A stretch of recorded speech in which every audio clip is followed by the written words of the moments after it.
Hello and welcome to this webinar by DxO and Francesco Gola. My name is Lori Rubin and I will be hosting this webinar. Francesco Gola is a DxO ambassador of ours based in Italy. He's a very talented photographer, as you'll see shortly with his images. He is a landscape photographer and one of the very best out there. He'll be showing you his post-processing workflow with DxO PhotoLab 3, Viveza, Efex, Dfine, and Sharpener. Be sure to check out his bio on the DxO Ambassador page. You can find that either at the nikcollection.dxo.com or the dxo.com websites. If you go under Explore and choose Ambassadors, you'll see a list of our ambassadors, and here's Francesco. Go ahead and click on that. Here's a brief paragraph and introduction to him, as well as some of his images. Okay, I'm going to go ahead and send it over to Francesco so we can get started. Again, thank you very much for joining us today, and I hope you enjoy this webinar. My name is Francesco Gola, as Lori said, and first of all, again, thanks to everybody for being here, and thanks for DxO for inviting me here. I hope you can see also my screen, and well, let's start with a brief introduction of myself, and while the people are still connecting, I see, so that's very great. So I'm a seascape photographer. You probably know, you saw some of the picture before subscribing for this webinar, and I'm based in Italy. Actually, yes, I'm based in Italy, and I travel around the world when it's possible in order to capture my images. So you can find me in my social pages that are on Instagram and on Facebook. You can find here in the bottom, I think the link, not the link, but the names. And well, I'm working with photography from 15 years almost, and recently I'm even working with some great brands, like as you can see here. And of course, DxO is one of those, and I'm really proud to be here. What else to say? Well, probably as I told you before, well, I'm a seascape photographer, so I'm really in love with this kind of photography. And actually, among the seascape photography, I'm really deep into long exposures. Here is, let's say, a patchwork of some of my pictures, and on the bottom you can see the link of my website if you want to go to check some of my works and what I do. Also, because after this webinar, of course, you can, of course, try to connect to me to send questions. We can talk for everything, about everything. So that's great. And well, a bit of self-promotion.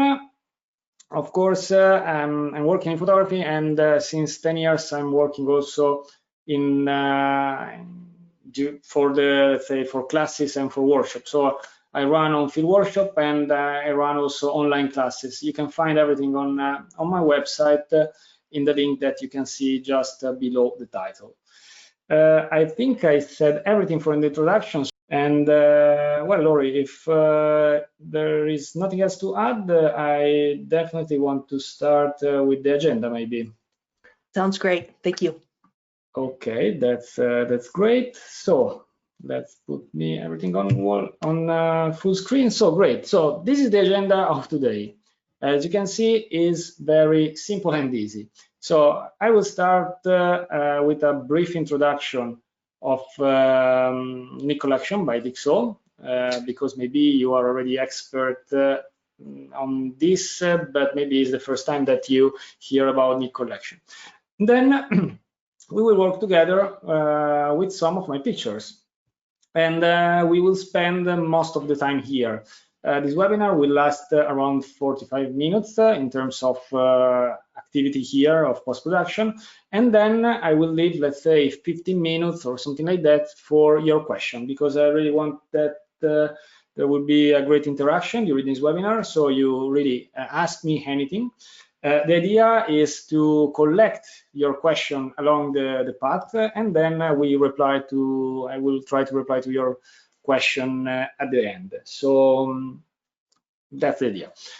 So let's start immediately with the first topic. So a brief introduction to Nik Collection by DxO. So The first question is, of course, what is Nik, maybe? Actually, Nik, for me, is just more than a suite of plugins. Well, formally, is a suite of 8 plugins that will let you to perform in your images different advanced local adjustment. I always say that for me is something special, and he has a really special part, special space in my heart, because well, I started with photography again 15 years ago, and I think that really since the beginning I'm using Nik, so it's part of my workflow from the beginning. So every picture that you will see in my website is post-produced using Nik Collection. We have 8 different plugins that you get all together when you download Nik Collection. That also is free for a trial period, so I really suggest you to download it from the DxO website. I'm sure Lori will send the link to do that. Of course, during this evening, we are not going to use all the plugins because you will never probably use all the plugins. According to your style and to your passion, what you like, you will use maybe just one, half of them, and so on. So that's what is Nik. But the next question could be when you think, when is supposed to be used Nik Collection? Because we said that, well, it's written here that for me is the Swiss knife of post-production. To reply to this question, actually, I need to tell a bit more about my approach to post-production, and we will see this in this chart. This is basically a pyramid that shows you what is, for me, the post-production phases of photography. So here we start after taking the picture on the field, and when we go back home and we put our memory card in our laptop and we start to work. So the first phase of post-production for me is what I call foundation. So when you really import your picture in your laptop, in your computer, whatever you want, and you start to act as sort of basic development of the picture with mainly global adjustment. It means that global adjustment, when you do something on your picture, you are applying this effect to the whole picture. Usually you're not targeting a specific part of the image, and this maybe is a correction of the exposure, of the white balance, and really, let's say, basic things. So that's why basic development. To do that, I use PhotoLab that we are going to see a bit later. The fact is that your picture maybe require a bit more actions, so it's required to be post-produced a bit more accurately, and so just global adjustment are not enough to do what you need to do. So we have 2 options. The first one is okay, we move completely to something like Photoshop, and we start to go very deep in post-production, but this usually require, of course, a lot of skill, a lot of time, and maybe we can find also another way that it can be much easier. That's the second level of my post-production phase, in fact, because the second part of the post-production for me is what I call the interpretation. So I want to do adjustments that are not global anymore, but are more localized, and I want to do that in the most easy way possible. And for me, this way is using the Nik Collection, because I have a series of plugins with hundreds, I would say thousands of possible actions that I can perform to the image without knowing anything about Photoshop or other specific skills. I think that I started with Nik because I'm lazy, because when I was on the field, I really loved to be on the field to taking picture, but I really didn't want to spend much time in post-production, so I was lazy on learning about Photoshop on other tools. So I found in Nik Collection the perfect balance, because I can get the same level of tools that maybe I can get in Photoshop or in other software tools that require advanced skill in a super easy way. So here I have my interpretation level, that is mainly the field where we are going to play tonight, where with the Nik Collection, I give to the image the post-production, the feeling that I really want to get from the image. Then, in general, for post-production, we move to the next step. That is what I call recovery.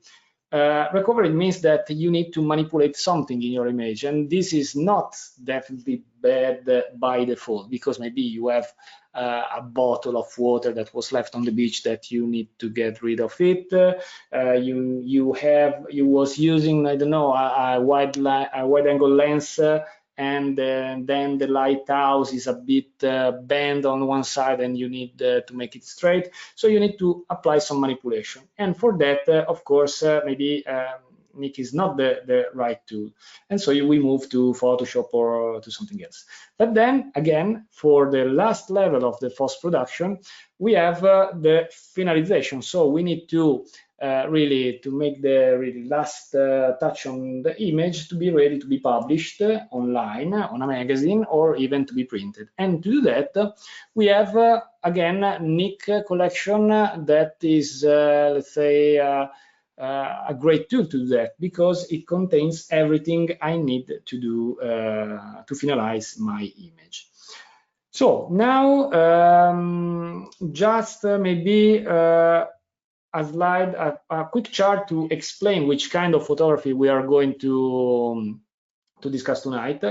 As I told you, I love long exposure photography. And so the first question, maybe if you are not so into this kind of photography, could be, okay, what is a long exposure?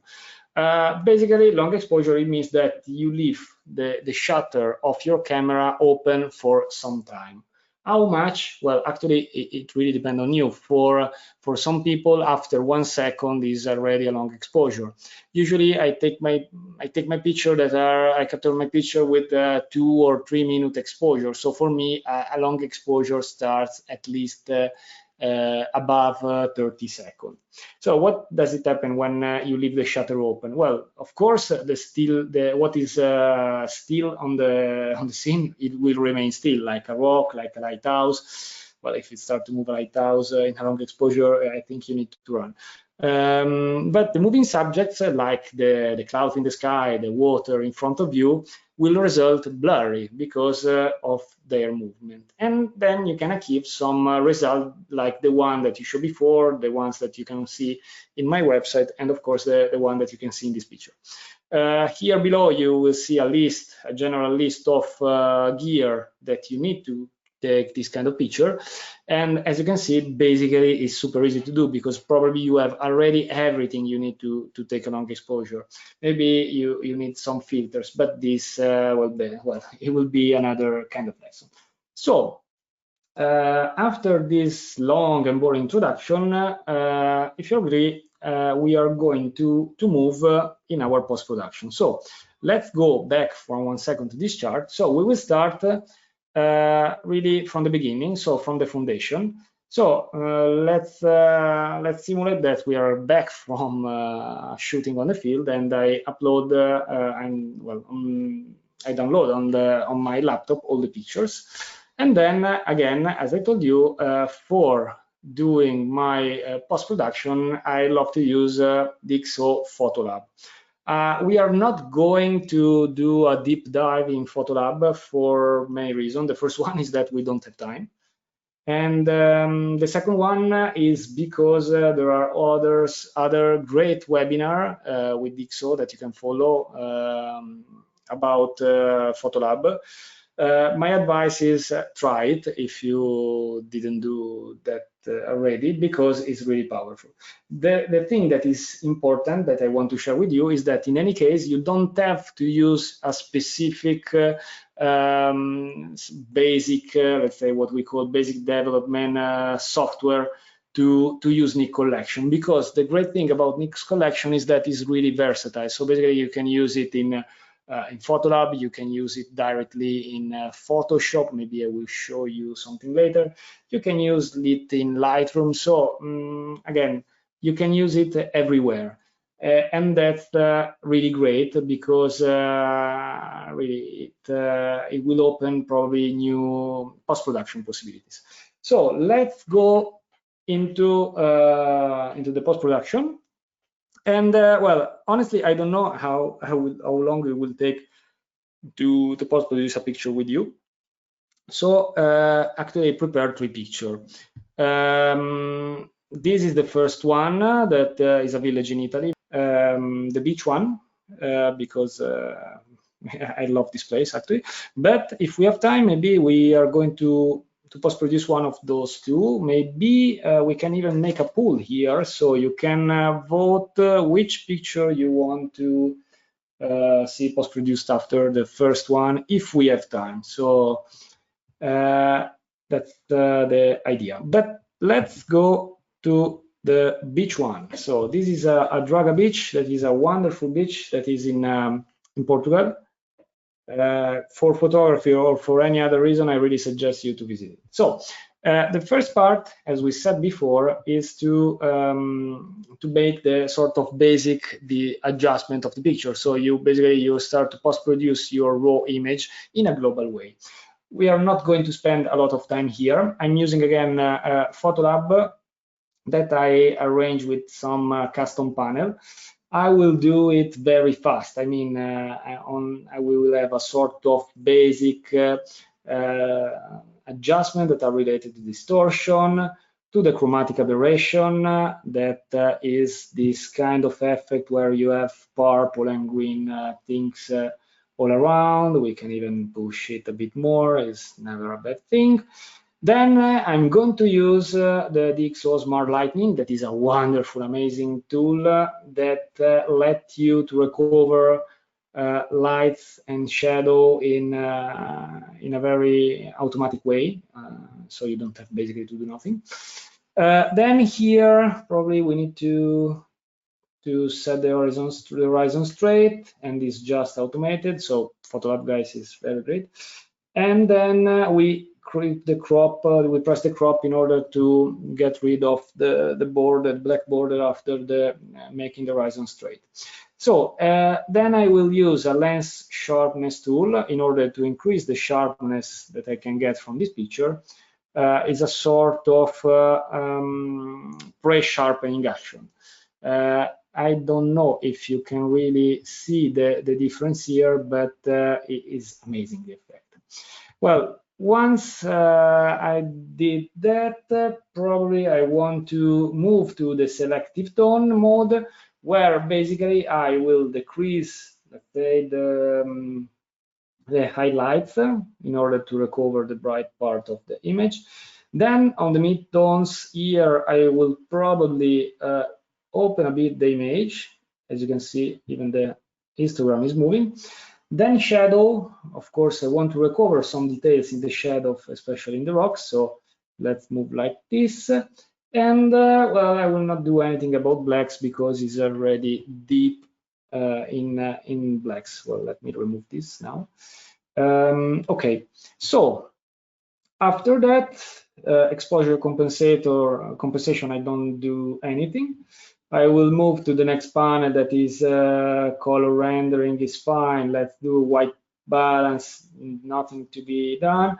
Color accentuation, I will increase a bit the vibrance, so to make the colors a bit more intense. So really last thing is the contrast. I will activate the contrast and I increase a bit the micro contrast, because again, it helps to recover a bit of details in the rocks, and this is great. So basically, now I did this very fast. You can watch it back on watching again the video, but this is not the subject of this webinar, so that's why I went really fast. So now, after this initial step, that once again, it's what I called before, like the foundation action, so the basic development, you have a picture that is okay, but it is not yet your vision, because, well, this was the beginning, the raw file. This is the post-production so far, but we can really take out more from this picture. And actually, I do that all the time with the Nik Collection. So here, to launch the Nik Collection, I have just to press this button here with Nik Collection on top. And then I have this panel where I can pick the plugin that I want to use. Here, guys, is really something that is up to you about your style. Maybe what I'm doing now is not what you're going to do. But for me, basically, for my post-production, the core of the local adjustment is Viveza 2. That is the last one. I press on it, and hopefully in a couple of seconds, a new panel will show up with my image. Okay, I see that is coming up. Perfect. I really hope that you see now this new panel. And this is, as you can see here, Viveza 2. So what is Viveza? Viveza is one of the 8 plugins that we have. And is really easy and intuitive, because on the left side you have your picture, and that's easy.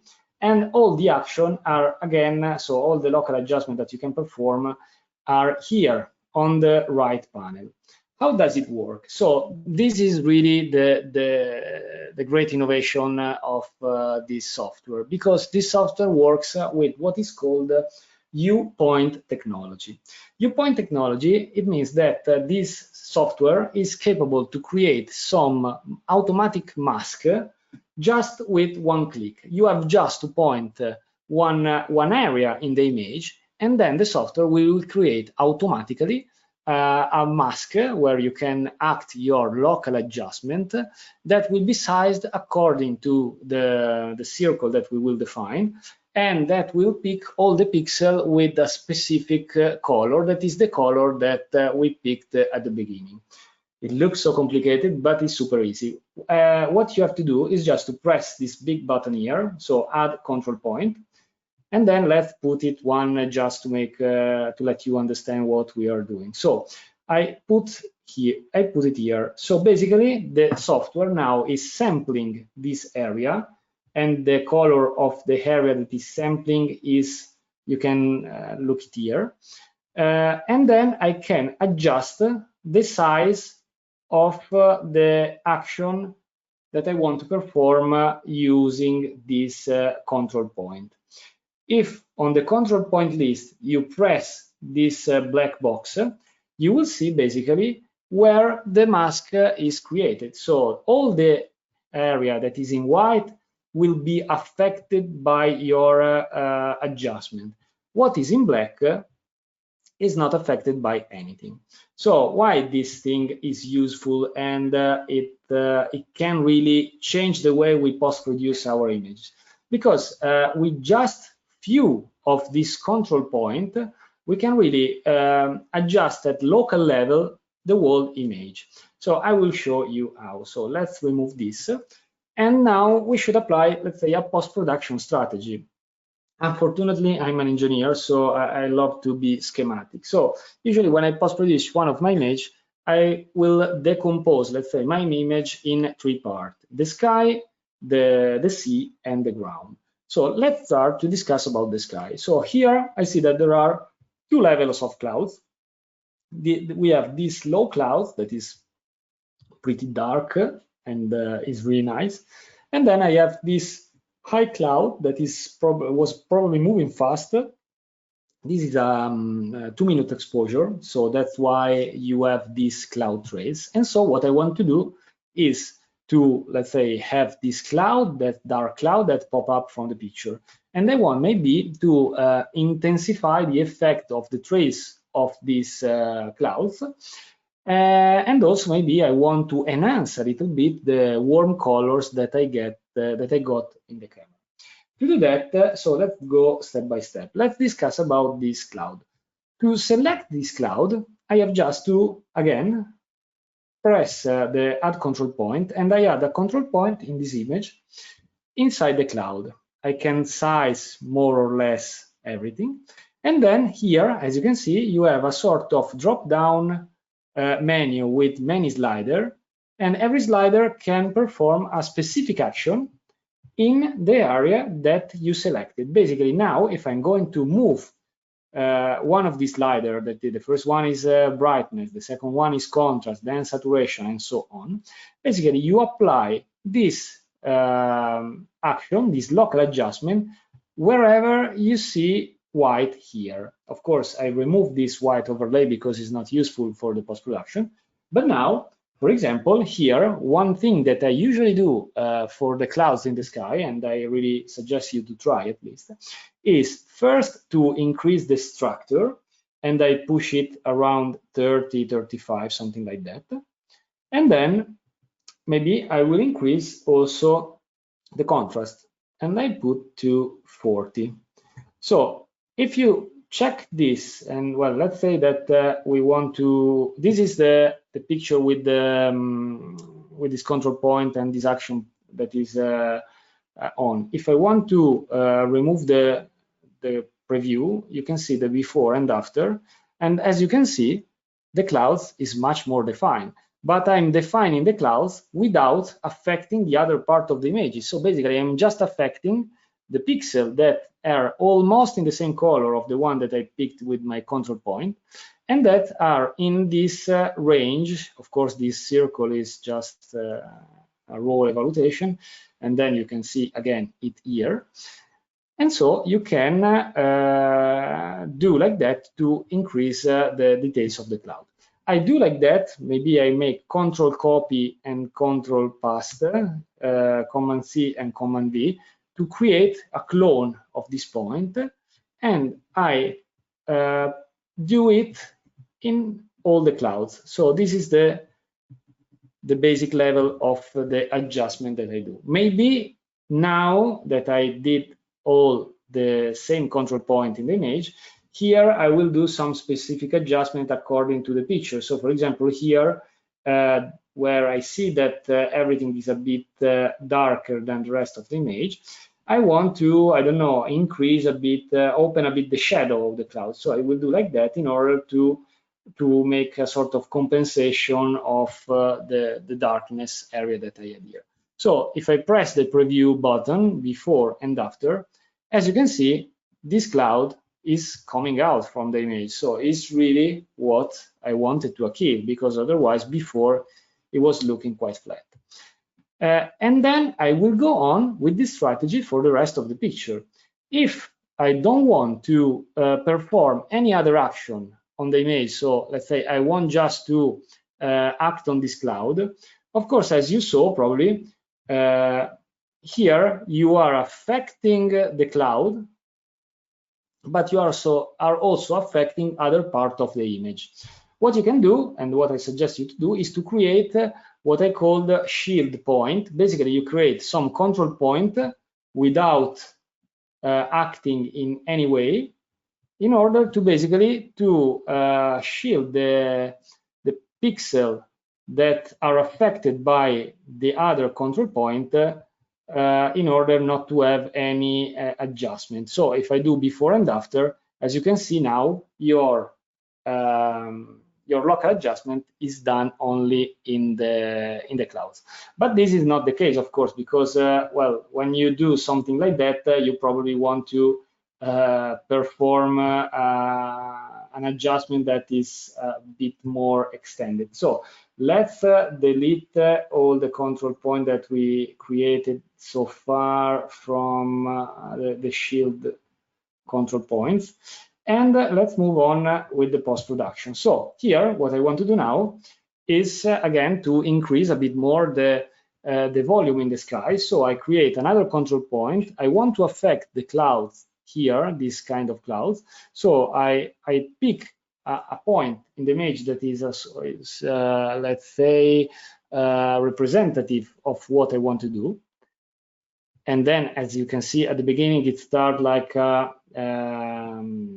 shield point, because now it's affecting only this area. And here I can perform again my action. Maybe I want to increase the contrast, and I want to, let's say, increase the structure like we did before. So look, before and after, just of this control point is already nice. And as you can see, I'm affecting only this area of the image. This is really great, because if you try to do the same thing with a brush, I don't know, in Lightroom or in any other software, it's really hard to make a good selection, because of course on the boundaries you will see a sort of artifact after applying your adjustment. The great thing about Viveza is that basically here you can do a really smooth selection, so you will never see any artifact. That's a very great and easy way to create basically mask, tonality mask, or let's say even luminosity mask without knowing anything about them. So here, personally, for my personal taste, what I want to do here maybe is to increase a bit, let's say, the brightness of this cloud, I don't know. But then one of the great tools that we have in Viveza, and I really suggest you to use it wisely, is the warmth slider. Basically, I can increase a little bit the effect of the reflection of the sun during the sunset on the cloud. So as you can see, it's not like rising the saturation, but I'm giving to this area a more natural feeling. And you can see from before and after, before and after. So it looks really natural. Here, what I usually do is to start from the most critical part of the area where I want to have the effect, the final effect, let's say, what I say that is the target. Then again, control copy, control paste, I clone this control point, and I place it on the other part of the sky like basically I did before. Of course, you have to take into consideration that the light that you had here in the evening of the sunset probably was different from the one that you had here. So of course, then you have to adjust a little bit the adjustment that you did. But again, it's so easy because you are starting from a value that is the one that you set before. And it's so easy with this kind of slider to reproduce the action. So let's check the picture before and after with the preview button. Before and after. Only with that, the sky is completely different. Same kind of action usually perform for the sea and for the ground. In this case, the ground, let's say that is the beach, and the rocks here. So let's start from that. Usually for them, I create, again, some control points, basically here to open a bit the shadow. As you can see, already just placing my control point, I can open a bit the shadow because I want to see the details of this image, but I want to open the shadow only here. I don't want to open the shadow in the sky because otherwise I will compromise the quality of my picture. And usually my suggestion here is to use on the rocks the shadow in this case, but especially I suggest you to use the structure because the structure will increase dramatically the level of details that you have in the picture. Here you have some extra tools, extra button where you can magnify, for example, a bit the image. So we are at more than the 100% probably, I don't know. But let's just check the before and after this control point that I set. So this is after. Let's remove it. So as you can see, you was able to recover in a super easy way all the details in the rock without having to make any mask here, without knowing anything about Photoshop. So it's just easy. You place a point, you move some slider, and you get what you want. So of course here I can show you the selection is very accurate. So here I'm creating with this control point a mask that is affecting only the rock. Let's go back to a bigger level, let's say. And again, here an idea could be to copy and pass the same, to be a bit faster, the same adjustment from one rock to the another. Of course, I have to adapt to the situation. Here is too bright, I mean the shadow are too open, so I will decrease a bit. Maybe here it will be great again. I will decrease again a bit of the shadow. And here, again, on this rock, as you can see, again, let's check from in this rock, because I think here the result is just outstanding.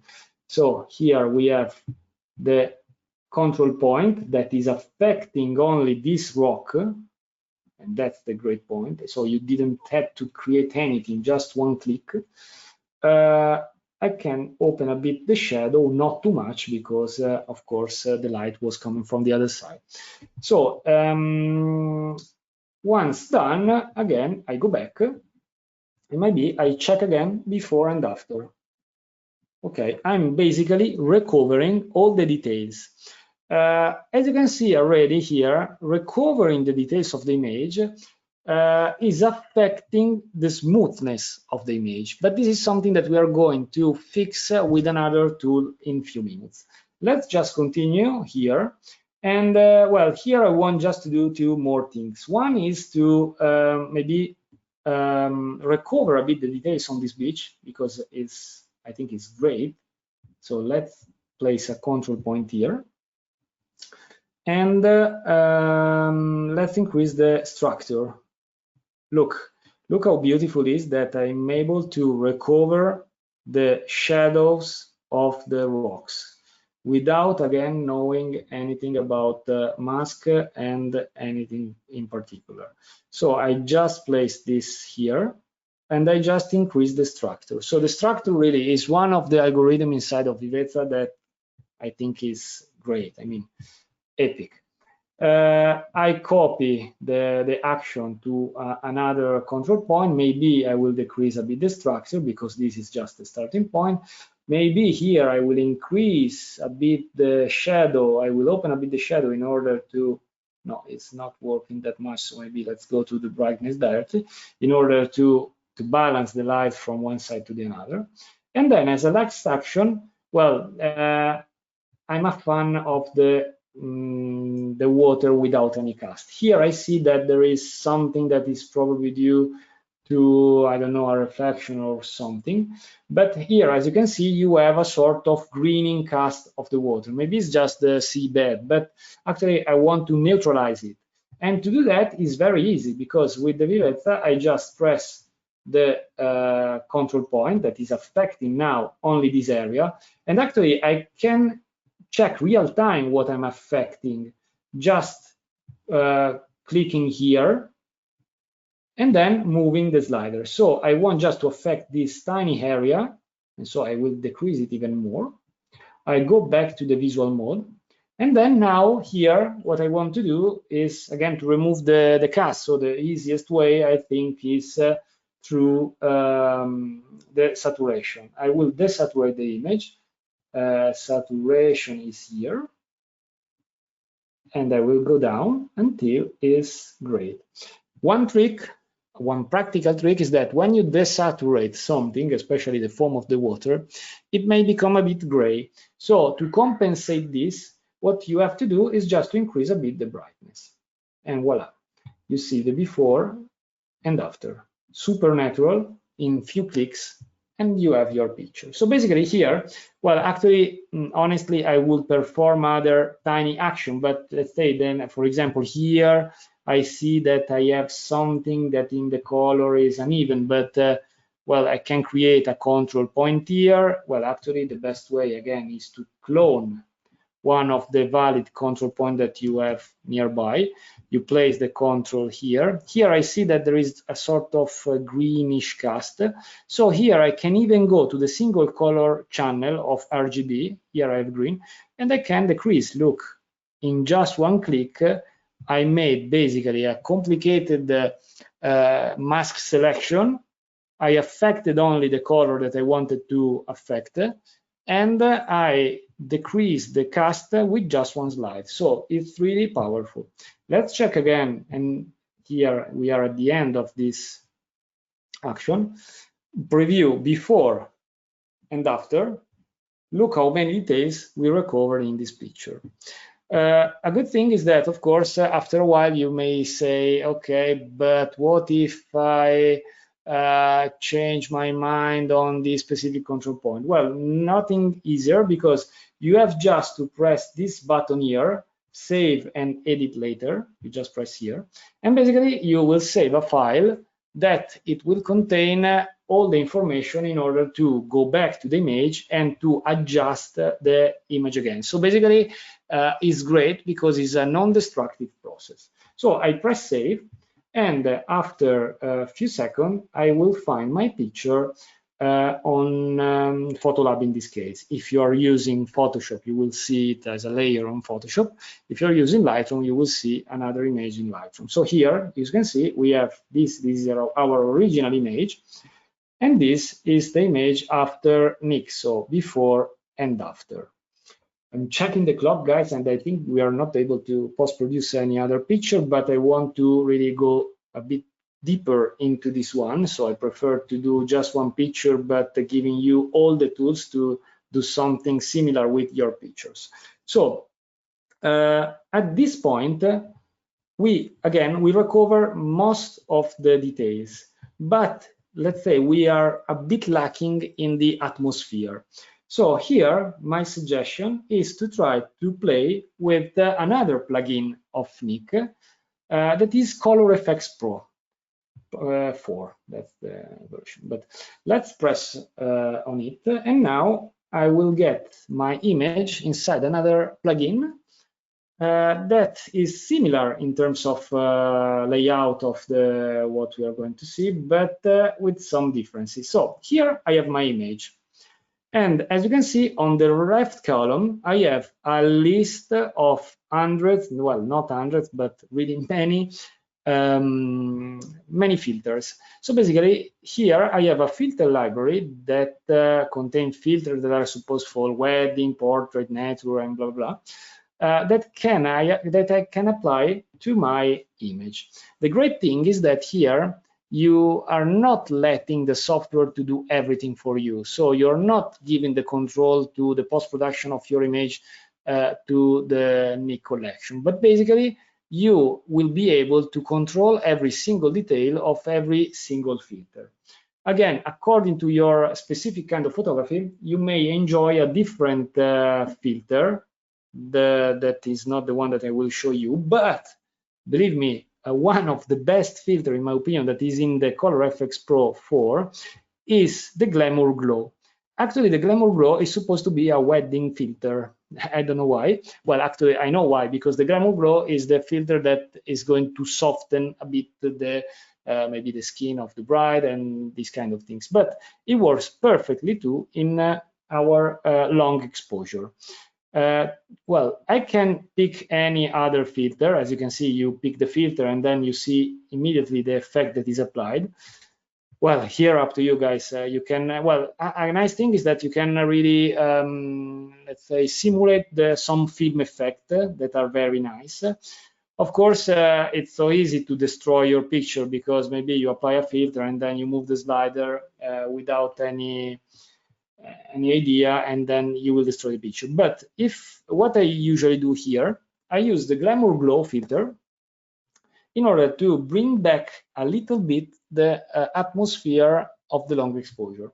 So here, when I pick the filter is shown here, okay?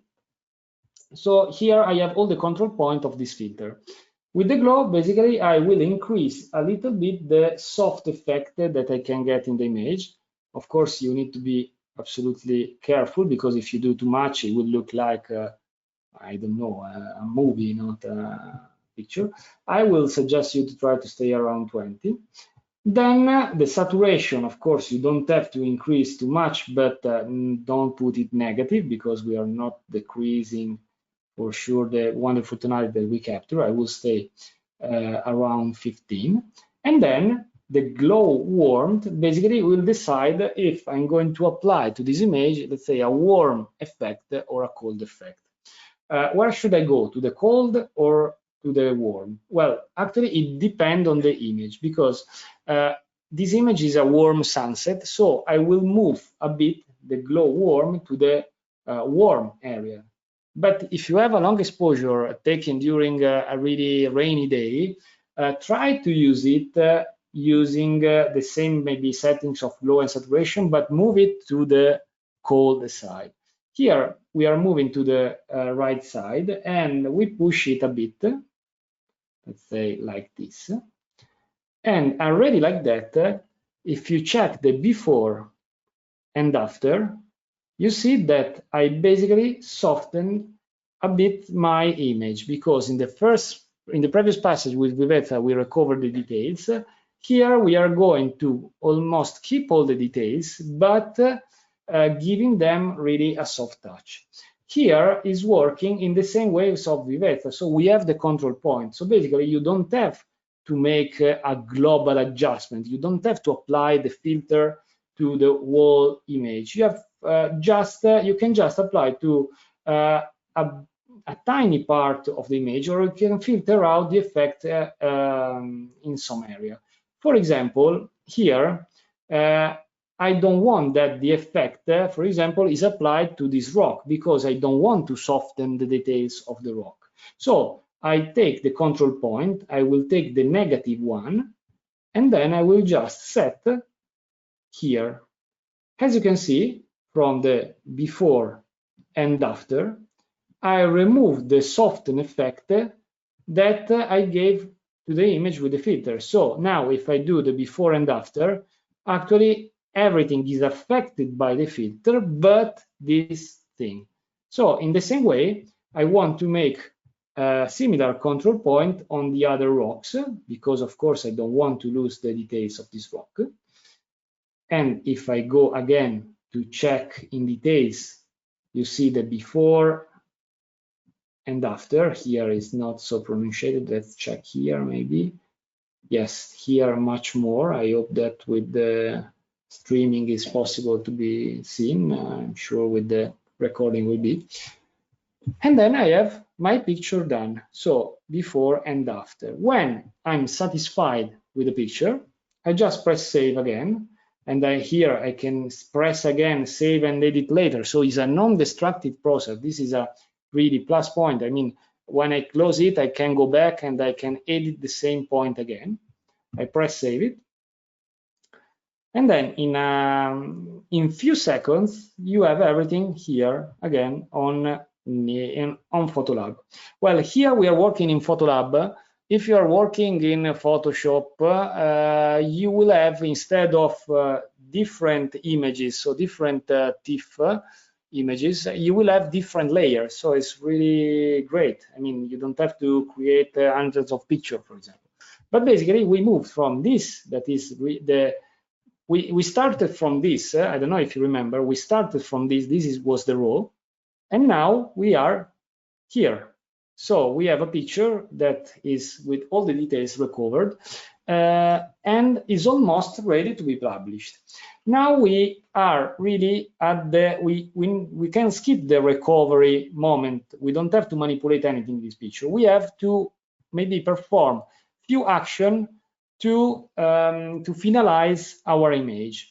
Actually, I usually perform two kinds of action. The first one, that I don't do always, but you have to do when it's really needed, is to be careful about the noise that you can have in your image, because working with the structure, working with the contrast, and well, playing around, you may have some issue in terms of noise, especially in long exposure, because according to the shutter speed, the ISO setting that you use, you may have some noise in your image, of course, the ISO that you selected. So the great thing is that Nik Collection have a tool, a plugin that is specifically designed to control this, that is called Dfine tool.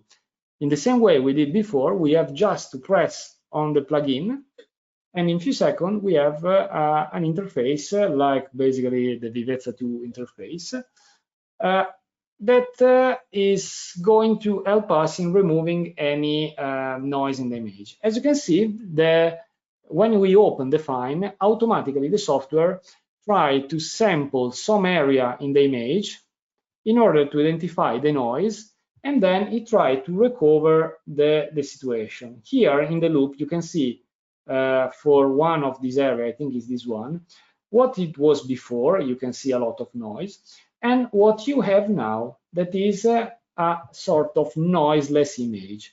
Of course, the tool is not perfect, so maybe you want to do it by yourself. You want to select by yourself the sampling area of the image. To do that, here on the right panel, you have just to select the measuring method manual.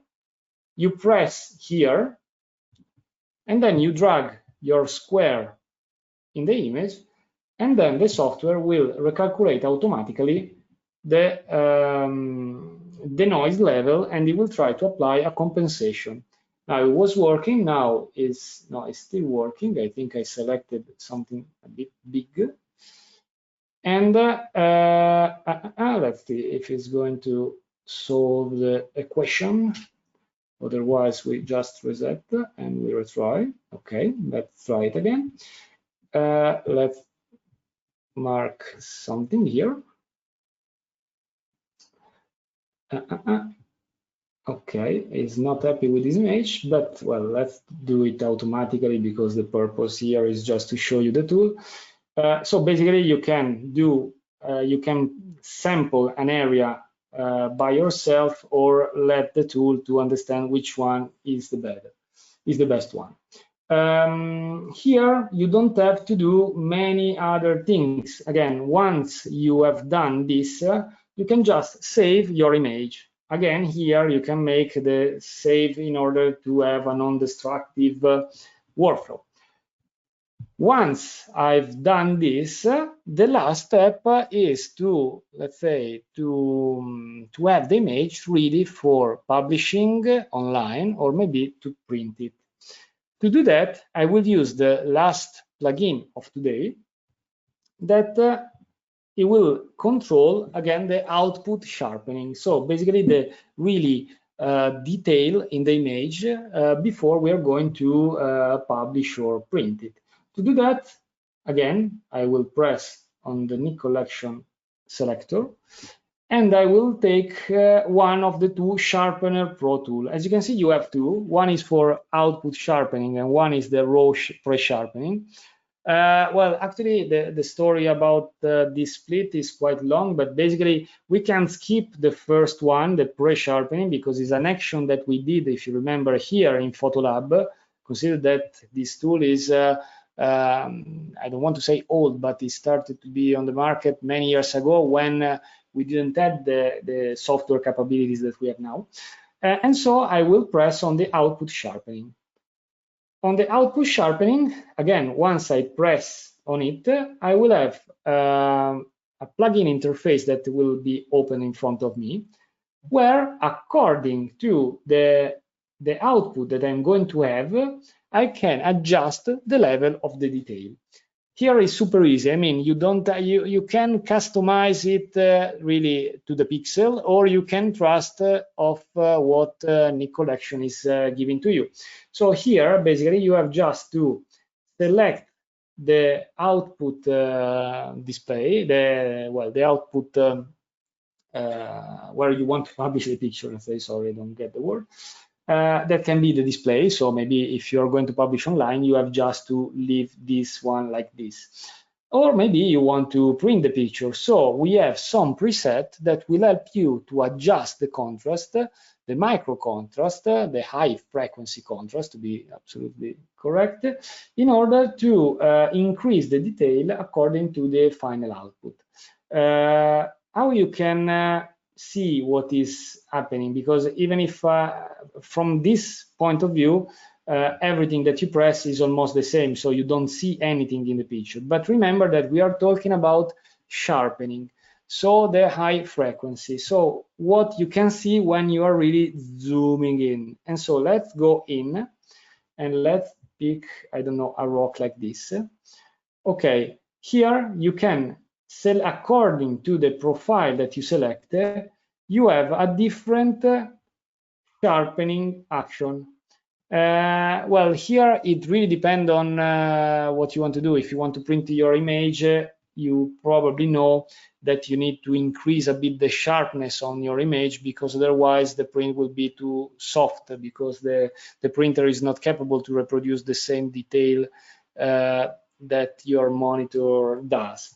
But if I want to do, I don't know, want to publish my picture online, I will use maybe the display profile, and then I can adjust by myself according to my taste, and of course according to what I have in the picture, the level of everything. And again, the great thing is that here you can apply control point. For example, maybe you have a rock where you want that the sharpening is applied a bit more, and you have, let's say, the sky and the sea that are supposed to be a bit softer, where you don't have anything but the standard profile applied. So again and again, you can play with the U point, so the control point, and then once you are satisfied, here, for example, again, I will just increase maybe a bit the sharpening on the rocks because I want to get all the details. And look here on this area on the loop, the before and after. On the left you have the before, and you can see how I'm increasing the level of the detail of the image. So when I'm satisfied, I have just again and again to press maybe save and edit later in order to have a non-destructive workflow. And then I press save, and we are back once again in PhotoLab. So we are really at the end of this image. Again, we moved from this to this and then this. This is the final image that is something that I really like, honestly. And then I have just to export this image according to the software I'm using. Here I have just to press this export button, and I have to just select the size of the image. And then when my image is exported, I can publish it wherever I want. But basically, with Nik Collection by DxO, just using 2, 3, or maybe 4 plugins, I can perform a complete post-production with local adjustment, local advanced adjustment, without knowing anything about, let's say, advanced post-production skill that you may need, you may require if you want to post-produce your image in Photoshop. And so you don't have to be stuck on a basic, let's say, software that is not helping you in transforming your image in your final vision. Okay, so I hope this was something useful for you guys. I think that unfortunately we don't have the same time to perform the post-production of one of the other 2 pictures. So if Laurie is still there and you agree, maybe we can reply to some of the questions that the participant may have. Yes, that sounds good. We have a couple questions here. Number 1, how do you clone the control point? There are a lot of people asking to see that again. Okay. I will show you again. You can do in all the tools. I will show you in Viveza because basically it's the one that was with more clone and paste things. Well, actually, I could have opened the one that I saved with the non-destructive process. So basically, when you want to add a control point, you have just to press here and to place the control point. Then you have to wait to do that, but basically the easiest one is to use your keyboard, and on the Mac you will press Command C and then Command V, and then the control point is cloned, and then you can press again on the screen in order to paste it. On Windows is the same. I think is Control C and Control V, so copy and paste. Basically it works like in I don't know, Excel and Word, this kind of software. So it's just Command or Control C and Command V.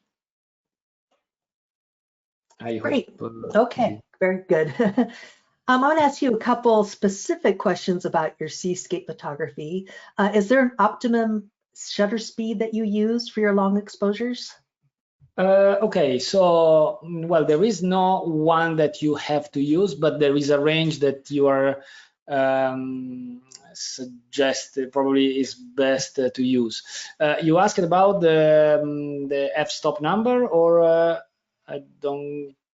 Yeah, I think that they're asking about like maybe your exposure lengths or Okay, well, aperture, just some basic setup yeah, on the let's camera. make an overview then. So usually regarding the settings of the camera in my long exposure, of course, I set the ISO lower as I can, because if you increase the ISO and you increase the shutter speed, you will get a lot of noise. So, and you don't want to work with Dfine. So Dfine is good to recover, but it's better to have a noise-free picture. So low ISO. I suggest you to use the native ISO. I'm using a Nikon D850 that is ISO 64. Otherwise, use ISO 100. Regarding the focal length of the lens, usually I capture picture like this with wide-angle lenses. 18 millimeters up to 21 millimeter. I think this one is honestly 21. I don't even remember. Yes, this is 21, as you can see, focal length. Regarding the shutter speed, as you can see from here, I will leave this EXIF open. Well, my sweet spot is around 2 minutes, because 2 minutes for me is the best between having a good movement, a nice movement of the clouds, and sea surface really silky. If I go too much high, the clouds will be completely, well, devastated. It will be like, let's say, a flat layer, and I want to get some details in the clouds. Regarding the sea, actually, it's not a big problem. Above 1 minute is always the same. So I think that between 1 minute and 3 minutes is the best spot. And last thing, because I didn't say before, but well, all as you can see, well, as you saw probably in this post-production, well, I'm not applying any blending. So basically all my pictures are taken with a single exposure. And then I work basically adjusting everything in post-production in terms of, I don't know, shadow and highlights. Okay, and what white balance do you have setting on your camera?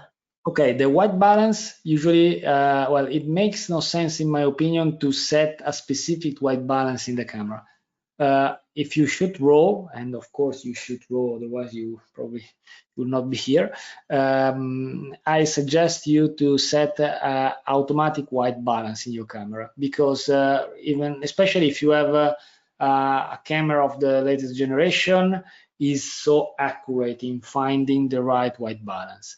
And even if you have an old camera that you know that is not so good in understanding the white balance of the scene, you know that basically the white balance is something that you set in post-production, so you don't lose any information if you set an automatic white balance in the camera and then you adjust it in post-production, because it's a value that is added to the raw file after. Okay, and actually several people are asking right now about if you use any neutral density filters. Yes. Well, filters are really something that are mandatory for me, for my kind of photography. I use 3 kinds of filters. The first one is the polarizer. The polarizer is a filter that is able to remove the reflection from the surfaces. And if you are a seascape photographer, of course, removing the reflection from the water can be crucial. So we didn't post-produce this picture that I'm going to show you, but basically this is really the raw file. So the color, the so intense color of the blue, the green blue of the water, and you can see even below the water, is achieved using the polarizer, and is a filter that it can't be reproduced in post-production. So or you use it on field or is lost. So that's the base.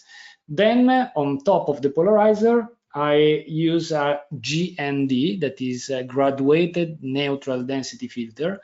That basically is a filter that let me balance the let's say the exposure in my image, because the sky is always a bit brighter than the rest of the image. So if you try to capture the picture without balancing this exposure, probably the sky will be overexposed, or vice versa, you will have a foreground that is underexposed, and so the problem is that your camera is not capable to see as you can see with your eyes. So you need to basically put some sunglasses in your camera to cover the bright area, and these sunglasses are the GND, the graduated ND filter.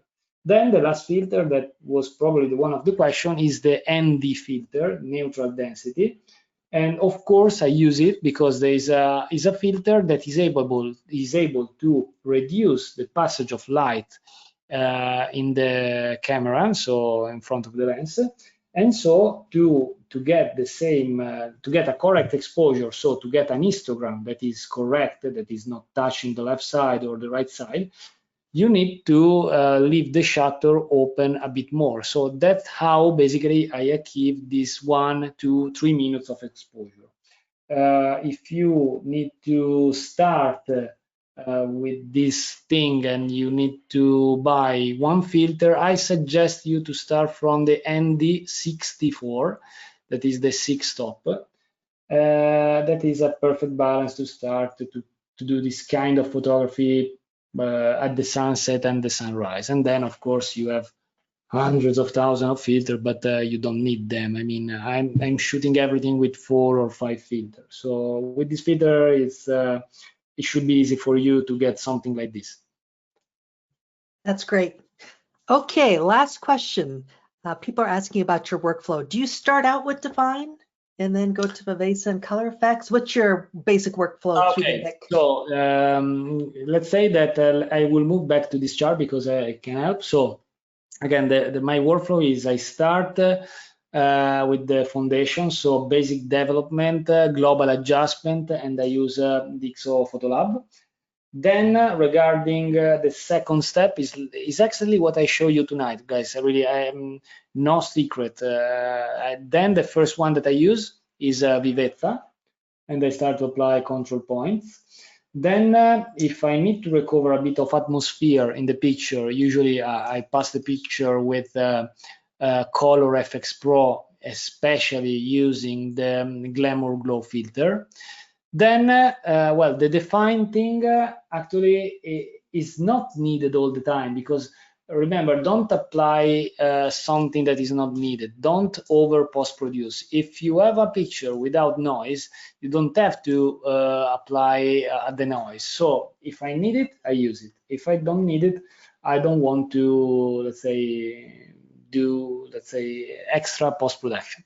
And then the last action, again, apart from maybe some retouching, because here again the beach was clean, but maybe you have a bottle here, you have a plastic bag, unfortunately you find these kind of things. Apart from removing from the field, if you find some trash on the field, guys, remove it. But then I need to remove it also on my picture, so maybe I need to pass it on Photoshop to remove some objects, or I will do even with the PhotoLab if it's something easy. And then at this point, the last step of the workflow is to export the image according to the output. And so to do that, as I show you, I'm using a Sharpener Pro in order to achieve the final level of sharpening and so of the fine detail of the picture before, let's say, transforming it into a JPEG or in a TIFF image for my printer. Okay, great. Well, with that, we're going to wrap this up. I want to thank everyone for joining us today, and Francesco for a fantastic webinar. Your images are absolutely beautiful. So thanks again, and I'll let you go ahead and say goodbye to everyone. Yes, I will say thank you really to everybody, and it was a great experience. If you have any question, feel free to contact me. Here is where you can find me. And thanks to Lori for the precious support for this webinar, and of course thanks to DxO for hosting us and for creating and giving us the wonderful Nik Collection by DxO. Great. Thank you. Thanks everyone. Have a great day. Bye-bye. Bye-bye.